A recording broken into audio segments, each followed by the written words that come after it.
Latino, Latina, Hispanic, Latinx, Latine. From news headlines to census forms, we're seeing a mix of different terms used that leaves many people wondering, what's the difference between all of these terms and which one should we be using? So first, let's break down the difference between these terms. Hispanic generally groups people together from different countries and identities based on a common language, Spanish. So it's very much tied to the language. Latino and Latina, on the other hand, refer more to geographical identities, to people and cultures generally from Latin America. Latino is the masculine, Latina is the feminine. Then Latinx, and sometimes we'll see Latine with an E at the end, are both gender-neutral terms. So they're related to Latino and Latina, but they remove what we often call the binary between men and women. So now which one is best to use? This is where it gets complicated because not everyone agrees.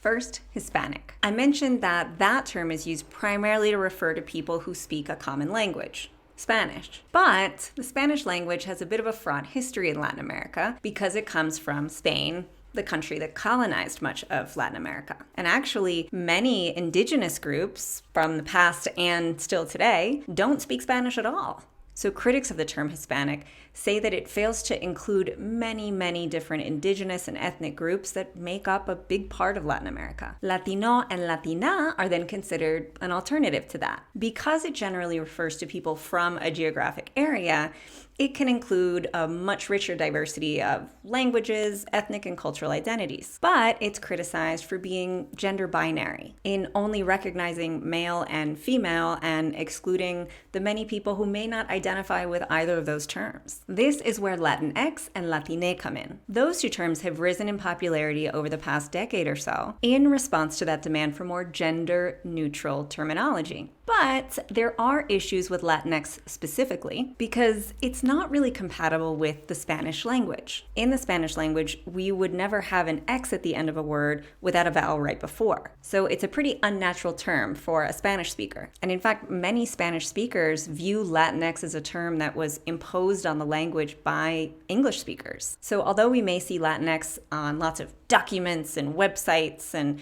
academic and institutional paperwork, most Spanish speakers don't actually use the term. According to a survey done by the Pew Research Trust just a few years ago, less than 25% of self-identifying Latinos have even heard of the term Latinx, and only about 3% actually use it. And then, to make things even more complex, there are lots of people who argue we shouldn't be using any of these terms, that using one umbrella term to group together so many different ethnic and cultural and linguistic identities is just not right. And so many people prefer instead to refer to their country or culture of origin.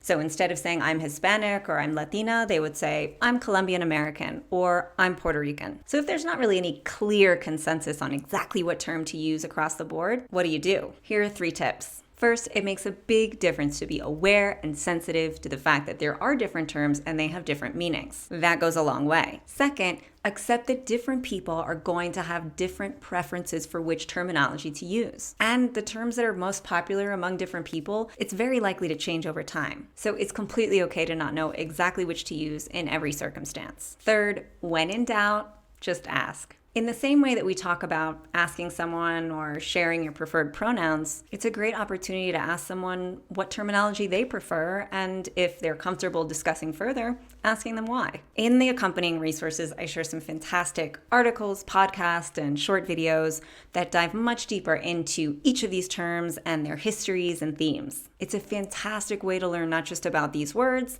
but also the very rich tapestry of culture that makes up just under 20% of the US population. Enjoy.